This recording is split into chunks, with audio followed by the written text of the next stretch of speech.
if you think about investing in properties now, it's just not as easy as it was through the 2010s, right? Well, you have higher prices. Higher prices, and rents haven't gone up at the same rate that prices have, right? So investors talk about cap rate. Cap rates have gotten worse. The vanishing young home buyer, median first-time home buyer age jumps from 28 in 1991 to 38 in 2024. Yeah. What is your opinion on why this is? I mean, there's more than one reason, but in order of importance. It's cultural. Yeah. That's what I think. The research I did building into it was just like, how are the generations different? And one of the data points was starting with religion. And there's been a significant decline in Christianity, right? And the next stepping stone for that for me was marriage, because family unit stuff, yeah, because marriage, traditionally anyway, is a religious ceremony.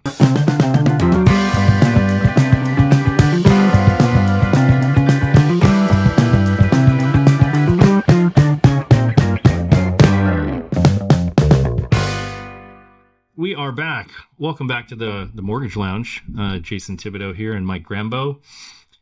And we have a very specific topic today, a couple of them, but in our last episode, we had brought up in the very end of the episode, we had mentioned that institutional buyers represent 0.06% of all transactions for residential mortgage right now. And understandably so, people were sounding a little surprised by that and asking for what the source was. So we're going to include the slides as we talk here.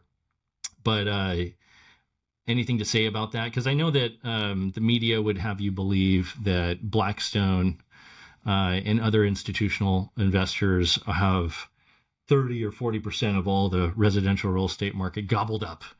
And they're the main reason why, homeowners are getting squeezed out. And obviously, just to clarify, I am sure that there are certain local marketplaces and pockets where there's a disproportionate amount of that going on in areas like Texas or even Florida. You know what I mean? Austin. But we're talking more from a national standpoint. So I'm not saying that communities aren't being negatively impacted by this, but that's probably more anecdotal than it is a macro problem. Does that make sense, Mike? Makes sense to me. Yeah. Yeah. Like all things real estate, there's micro and macro, right? Yeah. So we have this graph from John Burns Consulting, and the immediate thing to point out is that just in general, these institutional buyers start to really spike in 2012, 2013. And I think that if we showed non-institutional buyers, I bet it would show a similar trend, just because after you had such a reset in real estate, it was like everybody wanted to be a real estate investor. You started to get HGTV showing flip or flop. And then I don't know exactly when Bigger Pockets really ramped up, but my hunch is that it was probably around the same time, where there's just tons of information on how to be a real estate investor. And it was hard to lose, right? Because pricing was at a bottom and you had many, many years of increased appreciation. So even if you bought and it wasn't what you were expecting, you had the benefit of the market to help you out. Yeah. Right. So that's not a big surprise to me to see that institutional buying went up around that time, right? Because I think that your mom and pop investor probably. And you're talking about back in 2013. Yeah. Yeah. Go back in time, right? This was after the market kind of bottomed. And any savvy investor, whether it's an individual investor or an institutional investor, what's the old adage, right? Buy low, sell high. And it didn't take a rocket scientist after 2008 and what happened to understand that real estate was at a bottom, and the only direction from there was up. So if you look at this graph, you'll see, like Mike talked about, the blue line represents institutional investors who own or purchased more than 1,000 residential properties. And that's a lot, right? Your average individual investor is going to have 5 or 10 or 15 properties. No, these are the Blackstones of the world buying thousands. And that did spike. And you noticed that it settled down, right? After they gobbled up the market share that they wanted. Yeah. And then then COVID hit. Yeah. Then we have a surge of iBuyers, and those are going to be your Open Doors or the Zillow and Zillow, yeah, and that kind of thing. And that's the blue. That's the dark blue line represented in the graph. The light blue, just to reiterate, is the hedge funds buying up properties. Yeah, and so that spiked. The word was hard to say. Spiked in 2022. And we felt this and lived through it in the industry where like Zillow was taking a large loss on a lot of the properties they were buying because you didn't have necessarily the same crazy appreciation in 2022 as you had in previous years. Well, you see what happened after COVID hit and what happened to their market share. If you look at that graph. Mm-hmm. Yeah. So, but what else happened real quick before I forget to mention it? What happened during COVID? Everyone was moving to rural areas. Why did Florida and specifically Texas, especially, obviously Idaho is another example. Why did these properties get gobbled up by the Blackstones of the world in that time? Because if you were working in New York City and you were dealing with COVID, did you really have a strong motivation at that point to stay in the city, right? Because you were stuck at home. Yeah. And if they were allowing you indefinitely to work remotely and moving forward, kind of a new way of hybrid work, it kind of makes sense, right? From a macro strategic standpoint, if you're a hedge fund, to gobble up a bunch of properties, knowing that, there's going to be high demand for leases, right? Yeah. I think that's what explains the spike. Correct me if I'm wrong. Is that kind of what the catalyst was in your opinion? That makes sense to me. And real estate just settled down just in general. If you think about investing in properties now, it's just not as easy as it was through the 2010s, right? You have higher prices. Higher prices, and rents haven't gone up at the same rate that prices have, right? So investors talk about cap rate. Cap rates have gotten worse. So I think that if you looked at not just institutional investors, but also just your mom and pop investors, I bet that number has gone down as well because we talk about it here in Orange County. You really need to be 40 to 50% down in order to minimum break even on what the monthly payment would be compared to things don't cash flow in Southern California. Obviously there's exceptions to the rules and there are deals that exist, but most people aren't looking in areas like Southern California. They're looking in places like Texas and Florida. Yeah. But in that I think you need larger down payments now than even then. Yeah. So not that there aren't deals out there, but we talked on another episode where you need to be a little bit more creative. I think the days of just like, here's 20% down and voila, cash flowing property. Like, it's just much, much harder to find. I've got an anecdotal story to share on this because what I'm starting to notice in our marketplace, it's been this way for a while, but it continues to ramp up.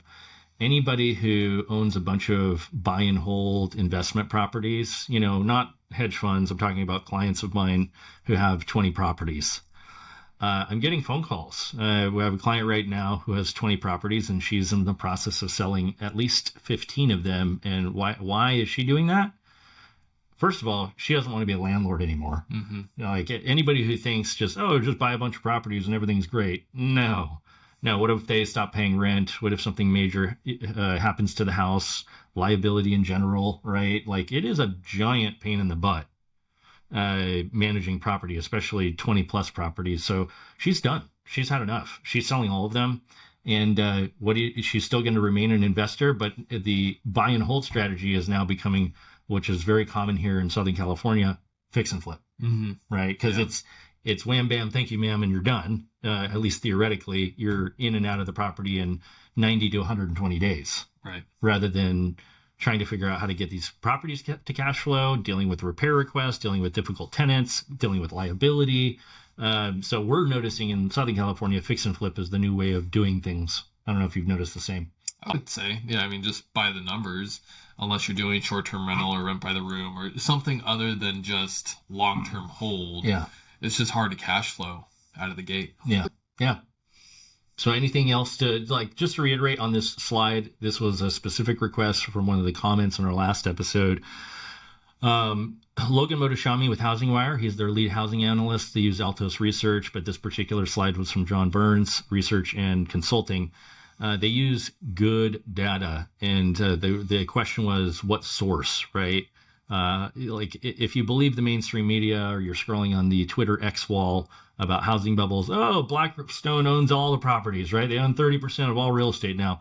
Sorry, no, they don't. They own less than 1%. So that's the reality of the situation. Again, on a local level, I'm sure there's anecdotal situations where they own too much of the market share, and I'm not disputing that, but they're also in the process of deleveraging, aren't they? Yeah. The vanishing young home buyer, median first-time home buyer age jumps from 28 in 1991 to 38 in 2024. Yeah. What is your opinion on why this is? I mean, there's more than one reason, but in order of importance. It's cultural. Yeah. That's what I think. So I mentioned to you that for my master's at Texas A&M, we had to do a capstone project, and I did mine on the retention of millennials, which I feel like is less of a topic now because millennials are getting a little bit older. But there were a number of years where employers were like, we don't get it. They're leaving us after 6 months or every 2 years, and it's such a higher turnover. I think that part of it is just availability of jobs, Indeed.com and social media and all those things. I think that part of it is that millennials saw our boomer parents get laid off after working for companies for 30 years, and just a realization of a lot of companies have number one in mind, not necessarily the employee. So there's a little bit more selfishness built with that. But a lot of the research I did building into it was just like, how are the generations different? And one of the data points was starting with religion.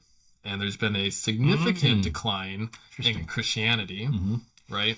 And the next stepping stone for that for me was marriage, because family unit stuff, yeah, because marriage, traditionally anyway, is a religious ceremony. So if you're not religious, it makes sense that you're not doing religious ceremonies, right? So you decline in religion, decline in marriage. And marriage is a settling down, establishing roots. I mean, we see it. We talk about it all the time. It's one of the D's in real estate is diamonds, right?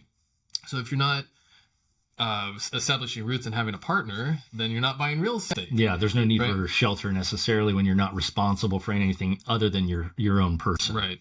So if you're not buying real estate, you don't have roots to a specific place, and you can up and leave a job. Yeah. So that was my my grand theory on really why companies were having a hard time retaining millennials, is that for those reasons we weren't establishing the same roots that we saw previously in generations. Makes a lot of sense, yeah. So to this headline, the jump, I think, goes back to its culture. We're starting many parts of life much later than previous generations were. Yeah. I'm sure there's some financial piece of it too. What about the college aspect, like the student loan piece, and just go to college and here's a bunch of student loan debt, and of course one thing turns into another. Do you think there's anything to that where like you're maybe more of the old version of a typical American dude, right? You actually finished college in a timely manner. Yes. But what I noticed in my circle, anecdotally, is people would go to college, but they'd still be going to college at 28, right? Like college became a career rather than just education to get to the next stage of your life. So I think there's two issues there. And you got all this money being poured on people. Like a lot of these people were taking student loans and just spending that money elsewhere. Right? Like they were almost using it as their cash cow to go frolic through Europe or do whatever they wanted. And we're talking about, it was pretty damn easy, guys, to get 6 figures worth of student loan debt.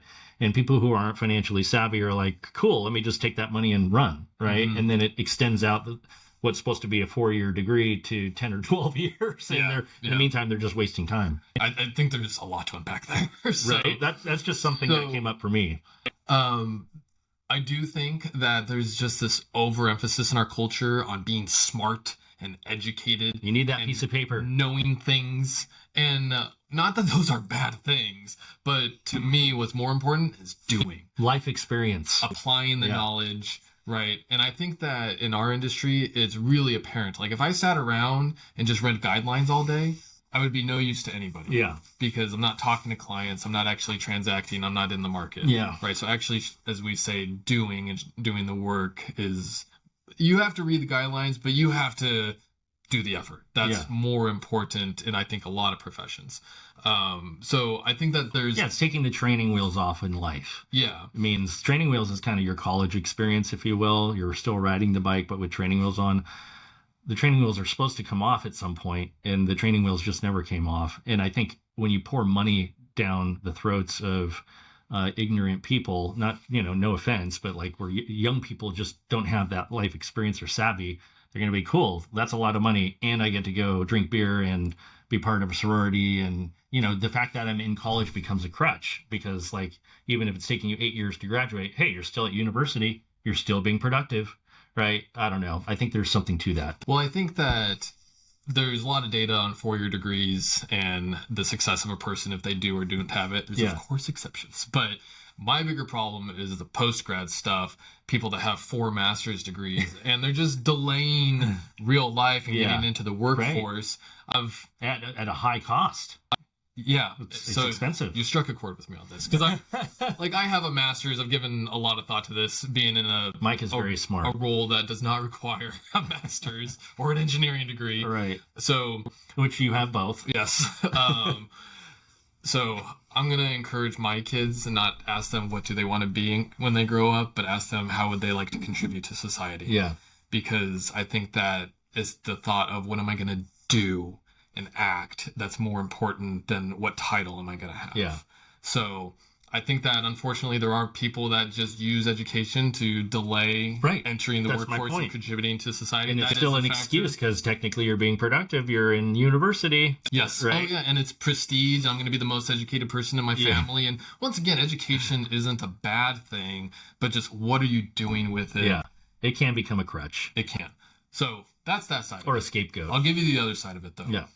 Because I think that it was very valid in the past to do the community college thing and then go there for 2 years and go get your university. And I think a lot of my friends did that. Yeah. Wes did that, who's a USC graduate. Didn't Matt or Jen? Maybe Jen. I think Jen did that. Mm-hmm. Yeah. So somebody in our office. The data shows that that's less of a thing now, where I personally know people that, once again, they use junior college as kind of a crutch and kind of fluttered around.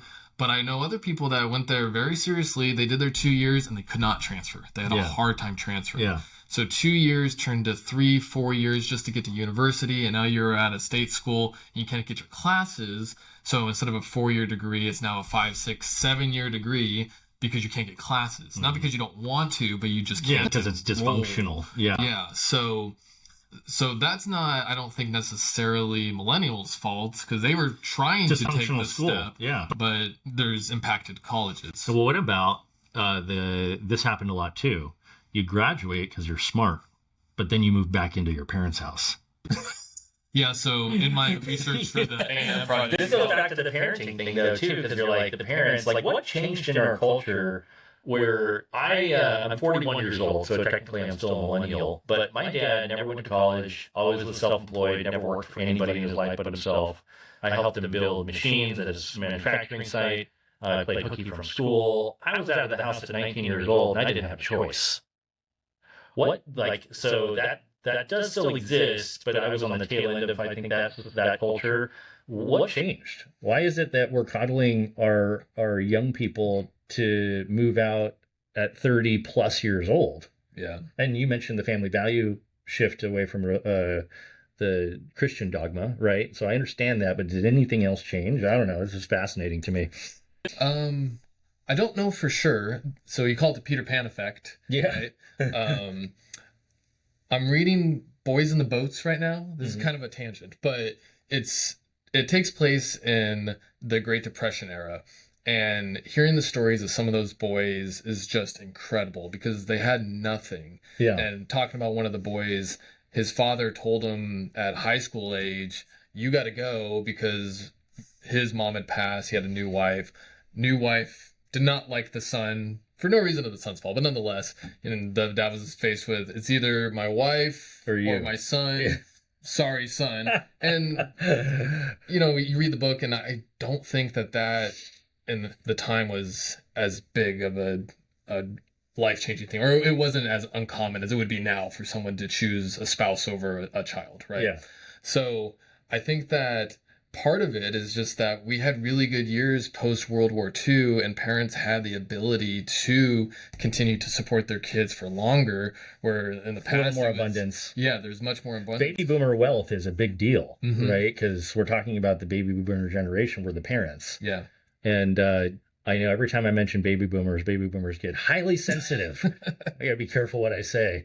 I'm not saying you're bad parents. This is a cultural change. And the wealth effect and the abundance, probably had a lot to do with it. Yeah, you know? Because they had the ability to help for longer. Right. Where Depression era, you just didn't. Yeah. Right. It was survival back then. Whereas, if you're, I graduated high school in 2002, and while my dad was more of an anomaly and an old school era version of a parent, like a lot of people had a lot of wealth. Yeah. That makes sense. I would be curious. I didn't do research on this, but the child labor laws and just how early people were starting to get jobs, their first jobs. I have lots of friends from college that got their first job after getting a 4-year degree. Yeah. Right. I think that, so part of my research was it talked about America's Most Wanted. So there's another effect of being terrified of like child abduction and the kind of the coddling effect you talked about. Oh, right? yeah. And there's a Fear. book called How to Raise an Adult, and Free range children. There's that one too. Free range children. Yeah. So in How to Raise an Adult, it was written by a Stanford, not professor, but she was on the Stanford team, right? And she said that one year they noticed that parents showed up to drop off kids and they didn't leave. And they kind of joked about it, like, that's funny. But then they realized year after year after year, more and more parents stayed. They didn't leave, right? And then what that eventually turned into was this helicopter parent effect. Where kids are, we're not talking, we're talking Stanford, Ivy League schools are experiencing this thing where you have these highly capable kids that just have complete mental breakdowns because they're like, I don't know what my life is. I just have done what my parents have asked of me, and I don't even know if I want this or like this, and they have no ability to make their own decisions. So she wrote a book about this, trying to help parents not have children in that position, right? So early in the book, part of what she cited was Stranger Danger and America's Most Wanted, how they cited all these child abductions and implemented fear into society through media. But the data bad boys. Yeah, but the data actually showed the opposite, that there were fewer child abductions. So it's just this artificial fear that a lot of parents had that resulted in coddling, and that trickles down. Yeah, that makes a lot of sense. Now here's one other last topic or theory on this. 2008 happened, and that was the worst financial crisis since the Great Depression. So maybe the flip side of that coin and the argument is there was so much financial devastation, and guys like you and I in 2008 were pretty young, right? We're talking 17 years ago. Yeah, I was in my 20s. You were even younger than that, still in your 20s, but younger. And getting started in 2008 and post 2008, trying to find work, right? Trying to get your life started. The real estate industry had collapsed, right? The job market had collapsed.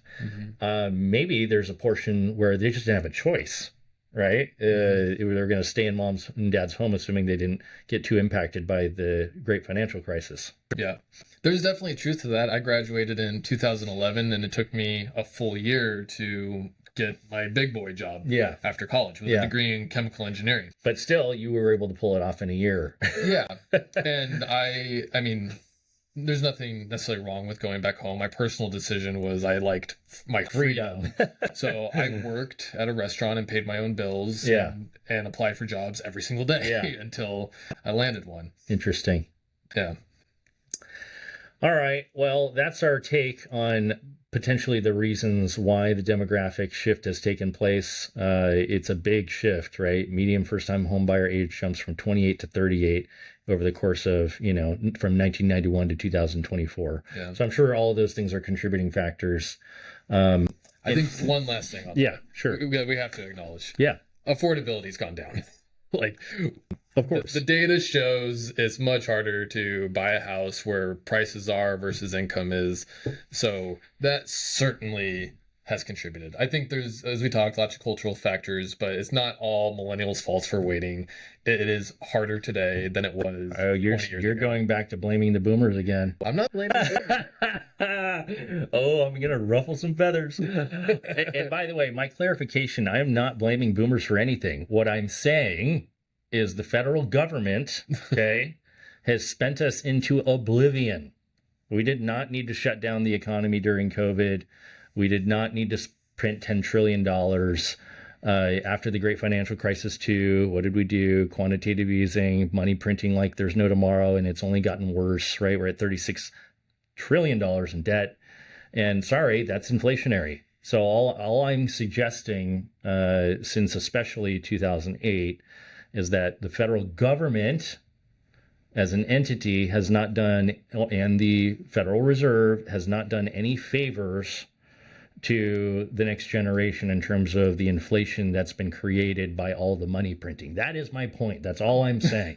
Okay? Yeah. So don't take that personally. It just feels like even most boomers agree, yeah, the federal government's out of control. Mm-hmm. They printed a lot of money. Yeah. I don't know if there's any arguing that. Yeah. Don't get me started on that. But anyway. All right. I guess that's all we have for you, unless there's anything else you wanted to cover on this one. No, you got me fired up a little bit, but I think we covered all the talking. Well, that's what makes it interesting, right? Yeah. All right. Thank you, guys. Until next time.